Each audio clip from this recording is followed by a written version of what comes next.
Shifting gears, but continuing to look at propaganda. Fox News, a whole bunch of other publications are asking the question, is Charlie Sheen's world-setting Twitter presence an elaborate stunt? And they're asking all over the news, did he stage all this wild stuff he's saying on air? Is this all fake? And people are asking me this because it all started on my show last Thursday, and the answer is no. The Charlie Sheen I know never did drugs or alcohol in front of me, was focused, was really into politics. Then he went on a 7-month party, kind of relapsed. Then he's now completely off everything and is wild. You know, the media says having a manic episode is pretty normal when you kick hard alcohol and drugs overnight. But he's saying, I'm alive, and I'm not going to pull punches, and I don't care what you think of me. And so he's deliberately just being super bold in people's face. Because they canceled the rest of the season of 2.5 Men, that's why he's mad. Okay, so for the media out there, it's real. Okay, it's real. And people last week said, well, why did that happen on your show? Well, I was getting him on to talk about the fact that I've seen him, you know, when the nurse comes and urine tests him, he is clean. I was with him a few weeks ago. And then it turned into what you saw, and I didn't know what to think of it. But now Fox News and others report that the Sheening of America in less than a week, troubled actor Charlie Sheen becomes country's top pop culture icon. And now, you know, what are we going to see from Charlie in the future? Well, I hope he stays clean. I think you're going to see more from him on politics. Right now, he's not doing that. But certainly it brought tens of millions of new people to Infowars.com and PrisonPlanet.com. I got to go on The View and talk about Building 7 being controlled demolition, the banker dictatorship, the TSA, the Federal Reserve. I've been able to do that on many other channels. And so overall, I just hope he makes it out of all this, because the whole fight with CBS, all of it is very, very real. Mark Dice, I haven't asked your view on this. I'm going to ask it live on air. What do you think? It's very interesting, and of course the conspiracy theories are going around that this is a planned stunt, but you can't plan something like that. I mean, and there's no way, and even if this was some sort of a planned stunt between you and Charlie, I mean, Charlie would be, in his interviews, would be talking about some New World Order issues. I mean, I think it just kind of blew up into some mess. You know, I guess Charlie Sheen can't go on the air and talk negatively about his bosses without being accused of being crazy. And it's fascinating, too, when the show is basically about the real Charlie Sheen. And I've seen the show a few times, and he's a womanizer. He jokes about paying prostitutes in the show. So, I mean, the character Charlie in the show is, you know, kind of a scumbag. And so I don't know what their real big problem is. Well, my point is this. Charlie, I've known for 6.5 years, was with his, you know, when he's been married, is totally faithful, is really into that. Certainly, I think almost the image of the show was the old Charlie Sheen from a decade ago. Now he's kind of gone back to that, gotten clean again, and it's this supercharged Charlie Sheen. And I don't endorse the lifestyle and everything he's doing, but the point is, he's not like Republican leaders at Bohemian Grove bringing in gay porn stars. The conservative media wants to ignore that while they moralize on Charlie Sheen. I think what people are liking about what he's doing, and the polls show it's very popular, is because they like someone being honest. And I think it really shocks people. Well, it's fascinating. I mean, being on the other side of the media, you know just how things can get distorted, and people in the media have no idea what he's talking about. They take jokes and quote them as being serious, and it's very, very fascinating. And I'm glad that Charlie Sheen was on board for 9/11 Truth. It's a great publicity, you know, to have. It's people say that it then discredits 9/11 Truth. That's not how the media works. People then start thinking about 9/11 Truth and looking at evidence, and Charlie Sheen then has nothing to do with it. Yep. People are so crazy that they think that you and him concocted the 9/11 Truth expose back in 2006 to discredit it because you worked for the Pope, and that you were supposedly with me, Alex, when I bumped into Danny Bonaducci, and you were the cameraman, according to some. Yeah, and Charlie was running all that, and that's then the Vatican assassin.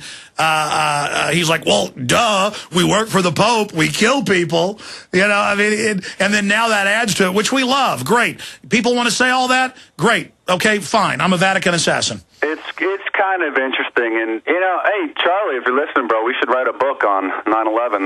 That would be good. You should be a best-selling author.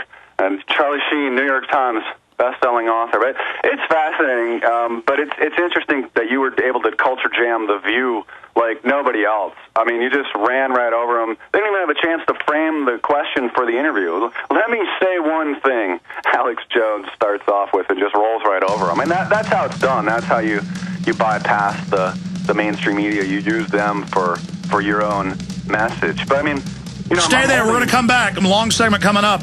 Big Brother, the Orwellian Nightmare Come True. You can pre-order it now and get it first. It's going to be shipping in just about 2 weeks, with the 21st of this month. Big Brother, the Orwellian Nightmare Come True by Mark Dice. Available right now only at Infowars.com or by calling 888-253-3139. Get it today. In constant sorrow through his day.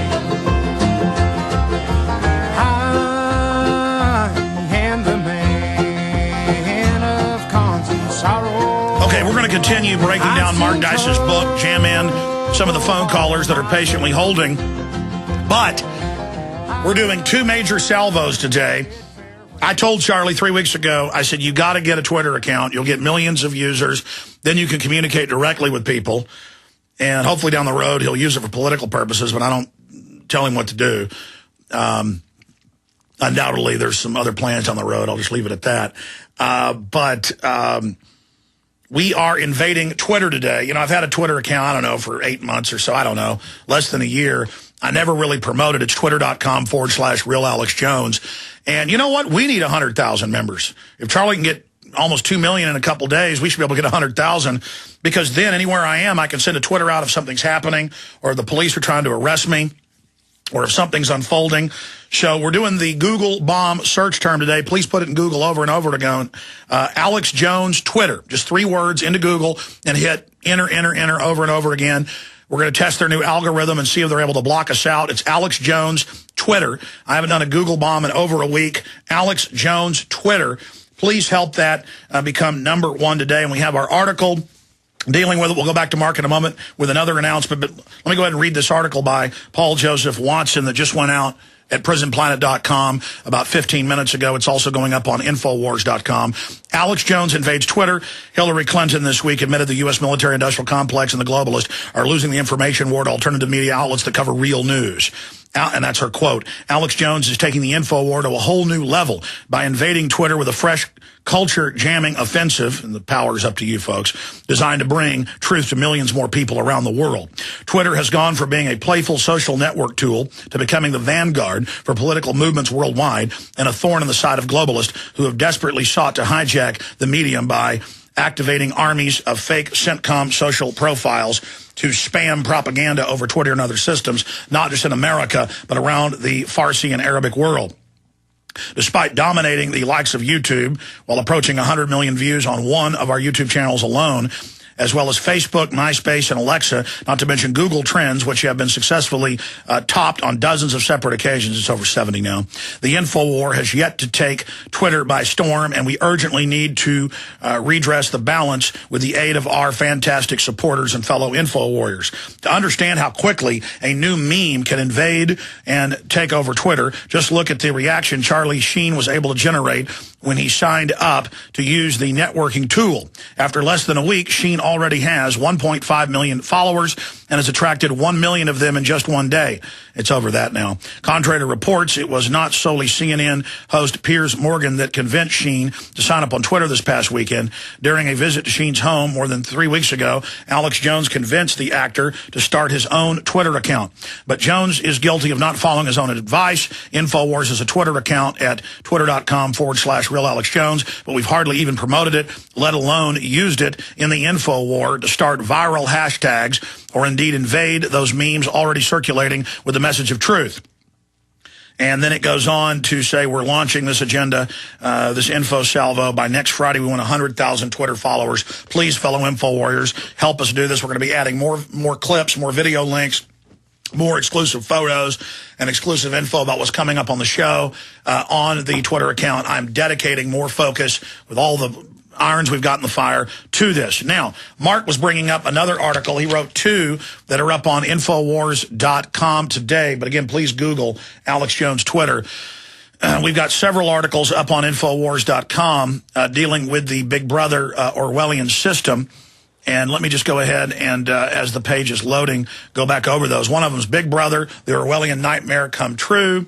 And the other, of course, is today is defriend-day on Facebook. And I want Mark to talk more about that right now. You've got cops, spies, minions, corporations that get you to friend them or to accept them as friends. And just to have more members, people do it. And then they start tracking everything you're doing. So let's friend patriots and liberty lovers today, but let's defriend all of the spammers and the rest of the garbage. And so he wants to launch another Google term. We do this a lot. We've had the number 1, number 2, number 3, number 4, number 5 in a row before. Let's do 2 today. Alex Jones Twitter, but secondarily, let's make this number 2 or number 1. It's up to you, your choice.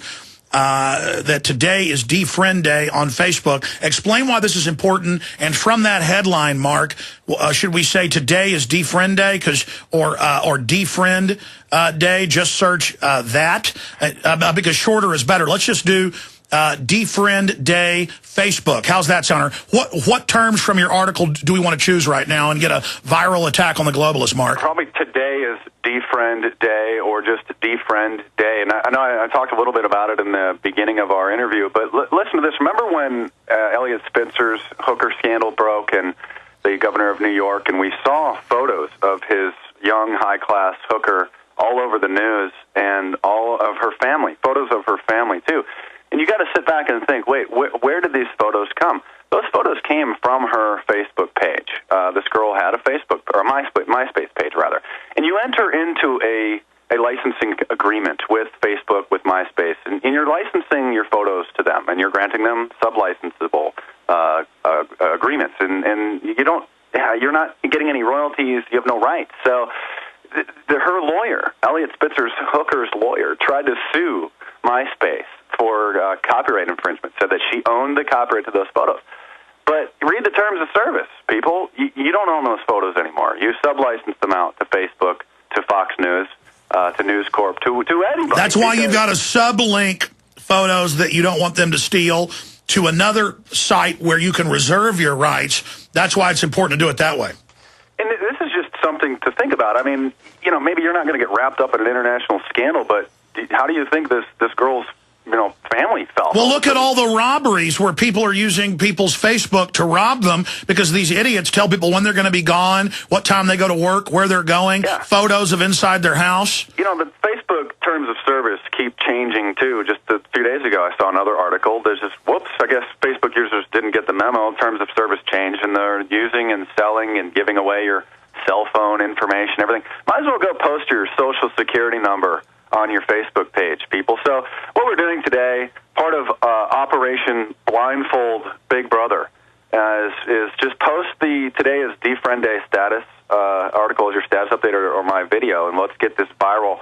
Let's introduce. This is a great way to introduce people to the dangers of Facebook, to the Big Brother Orwellian aspects of it, to get people to really start questioning and snap back. I think the best search term is just defriend day, D-E-F-R-I-E-N-D day. 2 words into Google over and over again. Let's hit them. Let's hit them hard, folks. You've got so much power if you take action. Defriend day. Put it in Google right now. Google bomb them. Here's a quote from George Orwell's 1984, again written in 1949, and it's very prophetic here. He says, quote, "If there was hope, it must lie with the proles." That's you and me, the lower class people.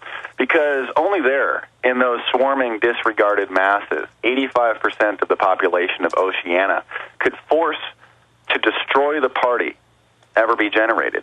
But the proles, if they could only somehow be conscious of their own strength, would have no need to conspire. If they chose, they could blow the party to pieces tomorrow morning. But they don't believe in their own power. He talks about how they're obsessed with sports, with endless calculations about how to try to win the lottery. But then when you talk to the proles about real information, it's like they can't listen.